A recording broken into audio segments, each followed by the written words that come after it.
నేను అన్ని తిట పనులు చేస్తా అంటారు. అది రాంగ్ అని ప్రూవ్ చేద్దామన్న ప్రతిసారి నాకే రివర్స్ అవుతది.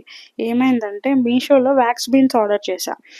వాక్స్ ప్రిపేర్ చేద్దామని స్టార్ట్ చేశా. మన దగ్గర మెషిన్ లేదు కదా! కొత్త స్టీల్ బౌల్ తీసుకున్నా. అప్పటికి మమ్మీ కొత్తదొద్దు పాతది తీసుకో అంది. వింటామా మనం? ఏం కాదు నువ్వేం టెన్షన్ పడకు. నీ స్టీల్ బౌల్‌కి ఏం కాదని బిల్డప్ ఇచ్చా. అంతా బానే మేనేజ్ చేశా.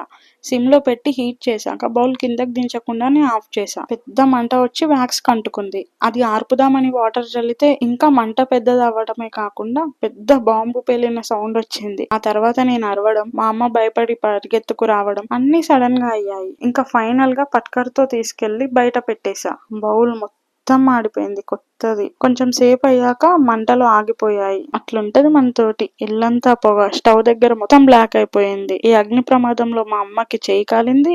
నాకు మొఖం పైన కాలింది. ఇద్దరం ఆయిల్ రాసుకుంటూ మొఖం చూసుకొని నవ్వుకున్నాం. అంతే సంగతింకా. సబ్స్క్రైబ్.